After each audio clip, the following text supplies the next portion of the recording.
मैं किसी तरह बच गई, लेकिन मुझे एक बात का यकीन जरूर था कि पापा मुझे मारना चाहते हैं। एक प्रसिद्ध सर्जन बन चुकी हूँ मैं। वो सामने बैठे थे, मिस्टर गौतम गुलेरिया। कामनी धड़धड़ाती हुई ऑफिस में आई और बोली, पापा पापा अनिका जिंदा है। मेरा बेटा कहाँ है? पापा के ये झूठे आंसू अब मुझ पर और असर नहीं करते। नफरत मुझसे थी, शिकायत मुझसे थी। मेरे बेटे ने आपका क्या बिगाड़ा था? पापा के ऑफिस से निकलते ही मैंने राजलक्ष्मी को फोन लगाया। मेरी बहुत अच्छी दोस्त होने के साथ साथ वो एक बेहद शातिर हैकर भी है। अब रोने का वक्त नहीं था, अब था वक्त सच में कुछ करने का। राजलक्ष्मी, मुझे तुम्हारी मदद की जरूरत है। तुम इस वक्त कहाँ पर हो? तुम अभी मेरे पास आ जाओ। और हम इससे पहले मैं अपनी बात पूरी कर पाती, राजलक्ष्मी बीच में बोल पड़ी, अनिका, रोहित मारवा तुम्हें ढूंढ रहा है। रोहित मुझे ढूंढ रहा है? पर क्यों? अपनी उलझनों के बीच मैंने कभी भी रोहित तक दोबारा पहुंचना सही नहीं समझा। मेरी मुसीबतें मेरी हैं, उसे इन सब में घसीटना मुझे ठीक नहीं लगा। अनिका, तुम सुन रही हो? राजलक्ष्मी की आवाज ने मुझे यादों के भंवर से बाहर निकाला।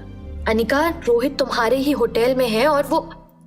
इससे पहले वो अपनी बात पूरी कर पाती, फोन बीच में ही कट गया। और जैसे ही मैंने सामने देखा तो सामने रोहित था। छोटे से बच्चे को गोद में उठाए किसी कमरे में जा रहा था। बच्चे की उम्र लगभग मेरी रिया जितनी होगी। उत्सुकता में मैंने पीछे जाना चाहा, पर रोहित ने बिना देखे धक से दरवाजा बंद कर दिया। सच कहूं तो दिल के किसी कोने में तीस सी होगी, पता नहीं क्यों। आखिर रोहित मेरा इंतजार करता भी क्यों? हमारी कुछ दिनों की दोस्ती थी, वो भी पूरी तरह पारवा चढ़ी भी नहीं थी कि पापा ने उसके पहले ही मुझे जबरदस्ती घर वापस बुलवा लिया था। उसके बाद हमारी मुलाकात सीधा डोगरा निवास की पार्टी में हुई थी, जब मैं प्रेग्नेंट थी। वो शायद जानता भी नहीं होगा कि मेरे ऊपर क्या बीती है, मेरे साथ क्या क्या हुआ है, और उसे समझाने का शायद अब कोई मतलब भी नहीं था। वो भी मुझे चरित्रहीन, बिन ब्याही माँ, यही सब समझता होगा। और आखिरकार वो मुझ पर विश्वास करेगा भी क्यों? मैं ये सब सोच ही रही थी कि तभी रोहित के कमरे से बहुत तेज आवाज आई, आर्यन, आज से तुम्हारा टीवी, तुम्हारा वीडियो गेम, सब कुछ बंद। तुम्हें अंदाजा भी नहीं कि तुमने मुझे कितना डरा दिया था। रोहित शायद छोटे बच्चे को डांट रहा था। सॉरी पापा, मैं दोबारा ऐसा नहीं करूंगा। छोटे से अबोध बालक की सिसकियों भरी वो आवाज, वो सुनकर जैसे मानो मेरा दिल टूट सा गया। लगा जैसे मेरा कलेजा मुंह को आ रहा है। मन कर रहा था कि मैं भाग कर जाऊं उसके पास और उसे अपने सीने से लगा लूं। आर्यन में ना जाने क्यों मुझे मेरी रिया दिखाई दे रही थी। वो भी ऐसे ही रोती थी जब भी मैं कोई छोटी सी जरा सी बात पे उसे कुछ कह दूं। ये बच्चे भी ना। आर्यन, तुम्हारा सॉरी का मैं क्या करूं बताओ? 1000 बार समझाया तुम्हें कि ये शहर सुरक्षित नहीं है। तुम मारवा खानदान के इकलौते चिराग हो। तुम्हें कैसे समझ नहीं आती है बात? ऐसे अकेले तुम नहीं घूम सकते बाहर। तुमने लापरवाही की सीमाएं लांघ दी हैं, अब और नहीं। और तुम्हारी हिम्मत कैसे हुई? कैसे हुई तुम्हारी हिम्मत बिना बताए इतने घंटों तक घर से बाहर रहने की? रोहित गुस्से से मानो उबल रहा था। इतने छोटे बच्चे के साथ इतनी सख्ती, ये सही नहीं था। हालांकि मैं रोहित की चिंता समझ सकती हूँ। जिस शहर में मेरे पापा जैसे लोग हों, तो वो कहाँ से सुरक्षित होगा? पापा, वो मेरी ट्यूशन टीचर, वो मुझे बात पूरी करने से पहले वो बच्चा फफक के रो पड़ा। क्या बोला बेटा ट्यूशन टीचर ने? रोहित ने प्यार से पूछा। उसका गुस्सा शांत हो गया था। उन्होंने कहा कि मैं डफर हूं और शायद मैं अपनी माँ पर गया हूं। और उन्होंने ये भी कहा पापा कि मम्मी और मेरी वजह से आपकी लाइफ खराब हो गई। सच में पापा, हमने आपको इतना परेशान किया है क्या?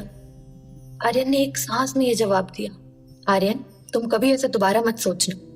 तुम मेरे लिए सबसे ज्यादा खास हो। मैं तो सोच भी नहीं सकता तुम्हारे बगैर अपनी लाइफ।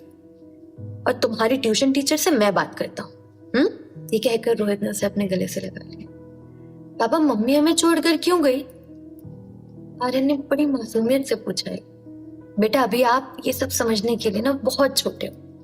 आप बड़े हो जाओ, फिर पक्का प्रॉमिस कि मैं आपको सब कुछ समझाऊंगा। इस सब में आपकी कोई गलती नहीं है। आप बस ये प्रॉमिस करो कि आप दोबारा कभी ऐसे कहीं नहीं जाओगे। प्रॉमिस पापा। बाप बेटे में कितना प्यार है, ये देखकर मानो कुछ महसूस हुआ। शायद मेरा बेटा जिंदा होता तो इतना ही बड़ा होता। आंसू पोंछते हुए मैं अपने कमरे में वापस आ गई। जैसे ही कमरे में घुसी रिया मेरा इंतजार कर रही थी।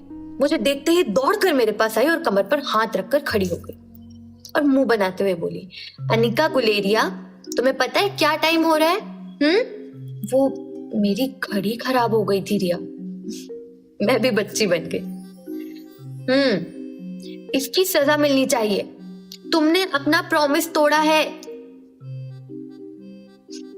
रिया ने नकली गुस्सा करना शुरू किया। कितनी प्यारी बच्ची है ये।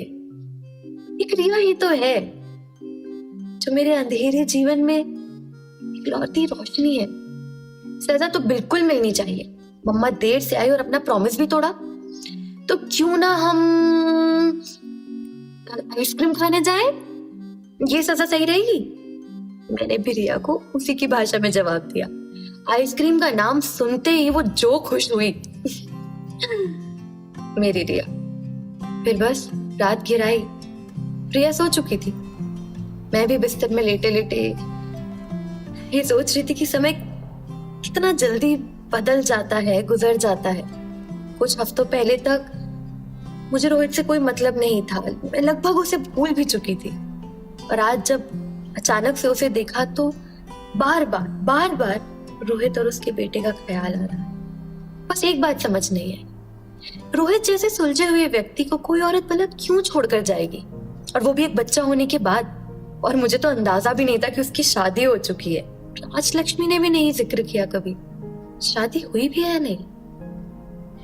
मैंने फटाफट रोहित की सारी सोशल मीडिया प्रोफाइल खोली और सब कुछ देखा। उसके जीवन में कोई महिला हो इस बात का सबूत कहीं भी नहीं था, ना जिक्र था। लोकल अखबार में, सोशल मीडिया पर कहीं भी नहीं। इतना बड़ा बिजनेसमैन अगर शादी करेगा तो कहीं तो खबर छपती। एक मिनट, ये मुझे क्या हो रहा है? मुझे इस बात से इतना फर्क क्यों पड़ रहा है कि रोहित के जीवन में कोई लड़की है या नहीं? हम वैसे भी हमेशा दोस्त थे, उससे बढ़कर और कुछ भी नहीं। फिर मुझे बेचैनी क्यों हो रही है? ये सब सोचते सोचते कब आंख लग गई पता ही नहीं चला। सुबह आंख खोली तो राजलक्ष्मी के 11 मिस्ड कॉल्स और एक मैसेज था। उसमें लिखा था कि तुम्हारा बेटा जिंदा है।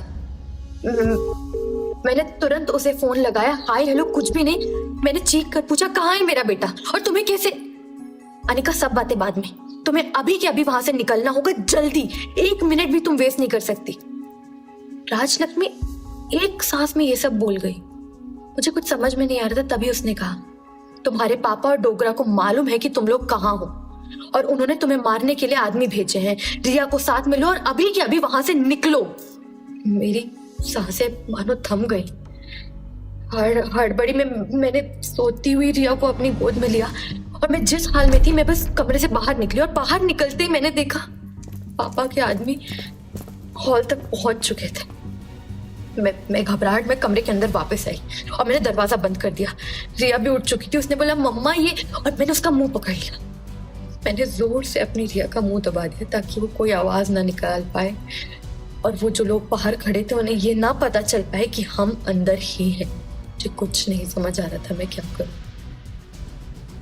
ये सवाल जिंदगी और मौत का था। तभी मेरा फोन बजा और फोन बजने की आवाज सुनकर वो सभी सतर्क हो गए और जितने भी लोग बाहर खड़े थे वो दरवाजे के करीब आ गए। वो अंदर ही है, बाहर से एक आदमी ने बोला। तोड़ दो दरवाजा, दूसरे आदमी ने। मैंने बस रिया को अपनी छाती से लगाया, क्योंकि अब इस अनहोनी को मैं कैसे टालूं।